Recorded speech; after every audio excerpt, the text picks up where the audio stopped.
பாராளுமன்றம் இப்போ பட்ஜெட் தாக்கல் செய்யப்பட்டது. அது தொடர்ந்து அது குறித்து விவாதங்கள் நடைபெற்று வருகிறது. ஆனால் அந்த பாராளுமன்றத்தில் நடக்கக்கூடிய சம்பவங்கள், ஏற்கனவே பதவியேற்பு அதை ஒட்டி நடந்த பாராளுமன்ற நிகழ்வுகள், இப்போ இருக்கக்கூடிய நிகழ்வுகள்லாம் பார்க்கும் பொழுது எதிர்க்கட்சிகள் போல செயல்படவில்லை. குறிப்பாக அதில் கொஞ்சம் எண்ணிக்கை அதிகமானதில் என்னமோ ராகுல் காந்தியுடைய செயல்பாடு ஒரு ரவுடிசத்தை ஊக்குவிக்கிறது போல இருக்கிறது அப்படிங்கிறது மாதிரி ஒரு குற்றச்சாட்டு வந்திருக்குது. நேற்று நடந்த ஒரு சம்பவத்தையும் இதில் குறிப்பிட்டு சொல்கிறாங்க. ஒரு பயங்கரவாதிக்கு, காலிஸ்தான் பயங்கரவாதிக்கு ஆதரவாக காங்கிரஸ் எம்பியே பேசுகிறார். அவர் முன்னாள் முதல்வராகவும் கூட இருந்திருக்கிறார். பிறகு அமைச்சராக இருக்கக்கூடிய பாஜகவுடைய எம்பியை அருகிலே வர சொல்லி அவரை தாக்குவதற்கும் காங்கிரஸை தயாராக வைத்து இருக்கக்கூடிய அந்த காட்சிகள்லாம் இன்றைக்கி பெரிய அளவில் வைரல் ஆகிட்டுருக்கு. இதை எப்படி பார்க்குறீங்க? உண்மையிலேங்க நான் ராகுல் காந்தியை இந்த 2024 பாராளுமன்ற தேர்தலுக்கு முன்பாக வரை நான் பப்புன்னு தான் நினச்சிட்டு இருந்தேன். ஆனால் அவர் பப்பு இல்லை, அவர் மனதுக்குள்ள ஒரு வன்மம், ஒரு பயங்கரவாத குரோத மனப்பான்மை, அந்த பதவி வெறி. அந்த நீங்கள் பார்த்தீங்கன்னா ஒரு பொருள் மேலே உங்களுக்கு ஆசைக்கும் வெறிக்கும் வித்தியாசம் இருக்கும். ஆசை இருக்கும்போது அது நேர் வழியில் அடையிறதுக்கு தான் நீங்கள் ஆசைப்படுவீங்க. அது காதலாக இருக்கலாம், இல்லை ஒரு பதவியாக இருக்கலாம், எதாக இருக்கலாம். ஆனால் இவரை பொறுத்த வரைக்கும் இந்த பிரதமர் நாற்காலிங்கிறது அந்த காதலிலிருந்து அது ஒரு வெறியாக மாறுது அவருக்கு. அது ஏன் சொல்கிறேன் அப்படின்னா, குடியரசுத் தலைவருக்கு நன்றி தெரிவிக்கும் தீர்மானத்தில் தூண்டுறாரு எல்லாரையும். நீங்கள் பிரைம் மினிஸ்டர் பேசும்போது நீங்கள் சபாநாயகருக்கு முன்னாடி நின்று கூச்சல் போடுங்கன்னு எல்லாரையும் கூப்பிட்றாரு. அதுவும் சோஃபாவில் திரும்பி உட்காந்துக்கிட்டு அவங்கள எல்லாரையும் அவங்க எம்பிக்களெல்லாம் போகிறதுக்கு ஏன் அவ்வளோ லேட் ஆகுதுன்னு கேட்குறாரு. நீங்கள் இந்நேரம் அவர் ஏந்திரிக்கும் போதே நீ சத்தம் போட்டிருக்க வேண்டாமா, குறுக்கிட்டு இருக்க வேண்டாமா அப்படிங்கிற அளவில் நான் கூட என்ன நினச்சேன், சரி ஏதோ இப்போ தேர்தலில் தோல்வி அடைஞ்சதுனால அந்த ஒரு விரக்தியில் பண்ணுறாரு, காலப்போக்கில் சரியாயிடும்னு நினச்சேன். நேற்றுக்கு நீங்கள் சொல்கிற இன்சிடென்ட் இருக்குது பாருங்கள், அந்த அவர் கூப்பிட்றாரு, நீ இங்கே வான்னு பின்னாடி 10 பேர் ஏஞ்சி நிற்கிறான் மேன் ஹேண்டில் பண்ணுறதுக்கு. இது எனக்கு என்னுடைய அச்சம் என்னென்னா, இவங்களோட பதவி வெறி இந்த ஆளும் தரப்பில் பிஜேபி தரப்பில் இருக்கிற யாரையாவது இவங்க தாக்குதலுக்கு கூட தயங்க மாட்டாங்களோ, பாராளுமன்றத்துக்குள்ளே ஒரு கொலை விழுந்ததுங்கிற ஒரு பெரும் பழியை இந்த தேசம் சுமக்க வேண்டியதாக இருக்குமோ அப்படிங்கிறதான் எனக்கு ராகுல் காந்தியோட செயல்பாடு காமிக்குது. நான் அதை போகிற போக்கில் சொல்ல, நான் காங்கிரஸை விமர்சிக்கிறேன், ராகுல் காந்தி ஒரு தரமற்ற நபர் அப்படிங்கிறதுக்கு அதெல்லாம் தாண்டி நான் சப்ஸ்டான்ஷியேட் பண்ணுற ஆதாரத்தோடு சொல்கிறேன்.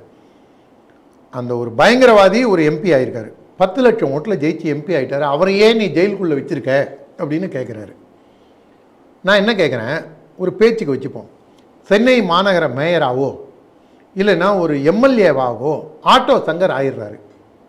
அதனால் அவர் மந்திரியாக நீங்கள் ஏற்றுப்பீங்களா?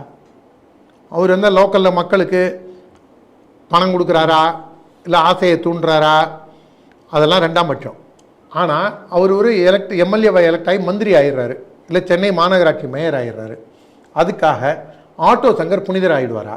இதுதான் என்னுடைய கேள்வி.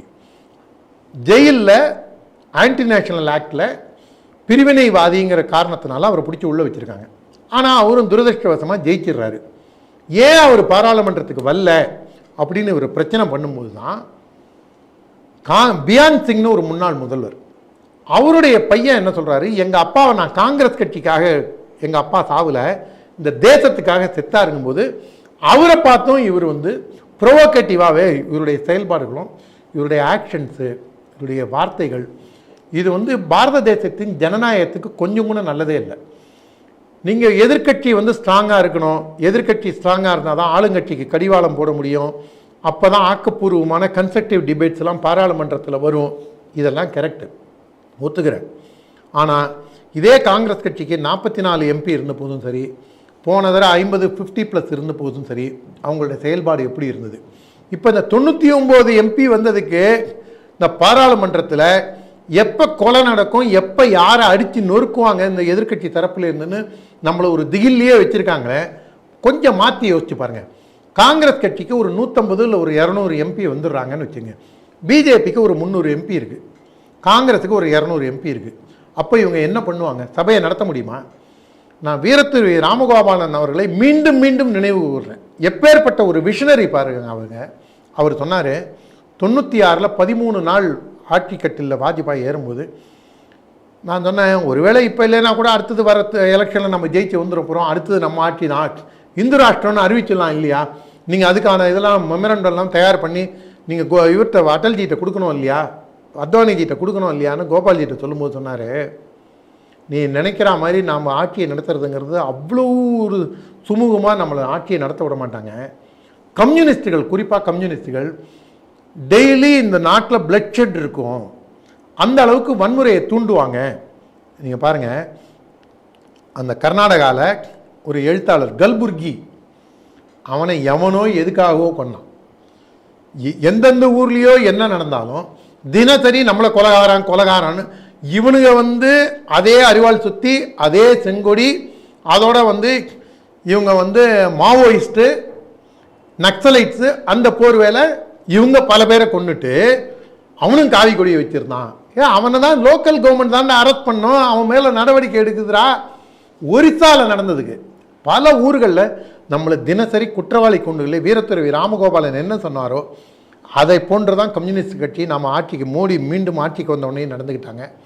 அதோட கம்யூனிஸ்ட் மாதிரியே இப்போ இவங்க மாறி போய் எதோடையோ சேர்ந்த கண்ணுக்குட்டியும் அது மாதிரியே ஆயிடுவாங்கல்ல, கிட்டத்தட்ட அந்த பன்னிக்குட்டி மாதிரி தான் ராகுல் காந்தி. அந்த திமுக கம்யூனிஸ்டோட சவாசம், பதவி வெறி அவரை இந்த அளவுக்கு கொண்டு போய் நிறுத்தியிருக்கு. இது நாட்டின் ஒருமைப்பாட்டுக்கு நல்லதல்ல.